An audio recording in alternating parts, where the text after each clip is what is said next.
നാടിന്റെ കൂട്ടായ്മയിൽ ഒരുക്കിപ്പണിത കിഴക്കേക്കര കാഞ്ഞിരക്കാട്ട് മസ്ജിദുൽ അൻസാറിന്റെ ഉദ്ഘാടനം ഈജിപ്ത് സ്വദേശിയായ എസ്.എം. അബ്ദുൽ ദായം സാലിഹ് നിർവഹിച്ചു.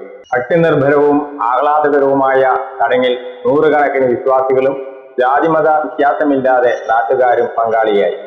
സമൂഹത്തിന്റെ പുരോഗതിക്ക് ആവശ്യമായ സമസ്ത മേഖലയിലും നേതൃത്വം കൊടുക്കുന്നതിന് പള്ളികൾക്ക് സാധിക്കണമെന്ന് അബ്ദുൽ ദായം സാലിഹ് പറഞ്ഞു. അള്ളാഹുവിൽ മാത്രം വിശ്വസിക്കുകയും ആരാധനയിൽ മറ്റാരെയും പങ്കാളികളാക്കാതെയും മുന്നോട്ട് പോകണമെന്നും അദ്ദേഹം ഉദ്ബോധിപ്പിച്ചു.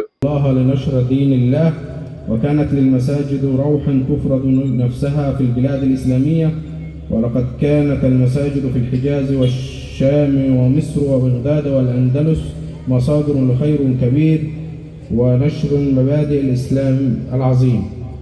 പ്രശസ്ത പണ്ഡിതനായ അലിയാർ കാസ്മി മുഖ്യപ്രഭാഷണം നടത്തി. പള്ളികൾ ശാന്തിയുടെയും സമാധാനത്തിന്റെയും കവാടമാണെന്നും മതമൈത്രിയും സാഹോദര്യവും നിലനിർത്തുന്ന കേന്ദ്രങ്ങളാണെന്നും അലിയാർ കാസ്മി പറഞ്ഞു.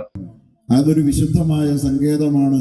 ഈ നാടിന്റെ നന്മയ്ക്ക്, ഈ നാടിന്റെ ഐശ്വര്യങ്ങൾക്ക്, അഭിവൃദ്ധിക്ക് നിദാനമാണ് എന്ന് ഉൾക്കൊണ്ടുകൊണ്ട് ഈ പള്ളി ഞങ്ങളുടേതല്ല അവരുടേതാണല്ലെങ്കിൽ മുസ്ലിമീങ്ങളുടേതാണ് എന്ന് വിചാരിക്കുന്നതിനപ്പുറത്ത് ഈ പള്ളി ഞങ്ങളുടെ എല്ലാവരുടേതുമാണെന്ന് വിചാരിക്കുന്ന ഒരുപറ്റം സഹോദരങ്ങളാണ് ഈ നാട്ടിലുള്ള ഇതര സഹോദരന്മാരെന്നതിൻ്റെ സംഘാടകർ പ്രത്യേകമായി എന്നോട് പറഞ്ഞു, വിളിച്ചപ്പോഴേ പറഞ്ഞു.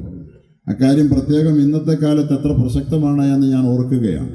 കാരണം പള്ളികൾ മറ്റുള്ളവരുടെ തേടിപ്പിടിച്ച് തല്ലിപ്പൊളിക്കാനും അതിൻ്റെ പേരിൽ നാടാകെ കലാപത്തിൻ്റെ പരമ്പരകൾ അഴിച്ചുവിട്ട് സ്നേഹത്തോടെ സന്തോഷത്തോടു കൂടി ഒരമ്മ പറ്റ മക്കളെ പോലെ പരസ്പരം സഹകരിച്ച് ജീവിച്ചു വന്നിരുന്ന ഒരു ജനതയെ തല്ലിപ്പിളർക്കാനും തമ്മിലടിപ്പിക്കാനും വേണ്ടിയിട്ട് അധികാര കേന്ദ്രങ്ങൾ വരെ ശ്രമിച്ചുകൊണ്ടിരിക്കുന്ന കാലഘട്ടത്തിൽ അതിനെല്ലാം അതിജീവിച്ചുകൊണ്ട് വിശ്വാസത്തിൻ്റെ പേരിൽ തമ്മിലടിക്കാനുള്ളതല്ല, ദൈവവും മതവും ആരാധനാലയങ്ങളും തമ്മിലടിക്കാനും തമ്മിലടിപ്പിക്കാനുമുള്ളതല്ല, ഞങ്ങൾക്ക് ചേർന്ന് നിൽക്കാനുള്ളതാണെന്ന മഹനീയമായ പാഠം ഉൾക്കൊണ്ട ഒരു ഗ്രാമീണ ജനതയാണ് ഈ നാട്ടിലെ എൻ്റെ പ്രിയപ്പെട്ട സഹോദര സമുദായ അംഗങ്ങളെന്ന് ഇതിൻ്റെ സംഘാടകരിൽ നിന്ന് എനിക്ക് അറിയാൻ കഴിഞ്ഞപ്പോൾ അതിയായ സന്തോഷം തോന്നി. ഞാൻ അവരെ അഭിനന്ദിക്കുന്നു. ഈ നന്മ നമ്മുടെ നാട്ടിൽ പടച്ചതമ്പുരാൻ എന്നും നിലനിർത്തി തരുമാറാകട്ടെ.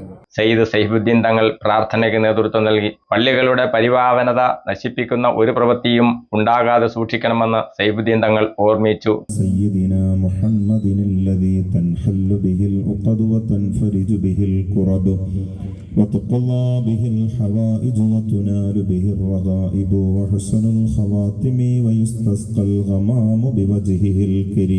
വിശിഷ്ട അതിഥികളെ ജാതിയായി സ്വീകരിച്ചാണ് പള്ളിയങ്കണത്തിലേക്ക് കൊണ്ടുവന്നത്. ഉദ്ഘാടകനെ മദ്രസ വിദ്യാർത്ഥികൾ പൂച്ചെണ്ട് നൽകി സ്വീകരിച്ചു.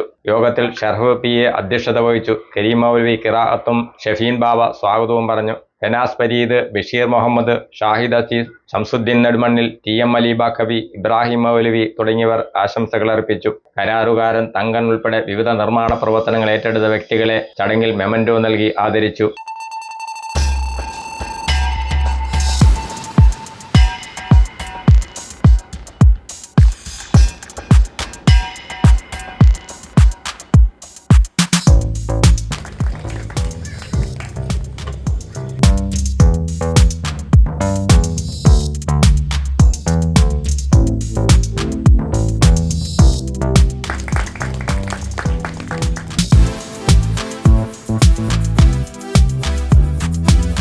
പന്ത്രണ്ട് സെന്റ് സ്ഥലത്ത് ആധുനിക സൗകര്യങ്ങളോടെ വിശാലമായ നിസ്കാര ഹാൾ, മദ്രസ എന്നിവയെല്ലാം സജ്ജീകരിച്ചിട്ടുണ്ട്. അറേബ്യൻ വാസ്തുവിദ്യാ മാതൃകയിൽ മനോഹരമായി രൂപകൽപ്പന ചെയ്താണ് മസ്ജിദ് നിർമ്മിച്ചിരിക്കുന്നത്.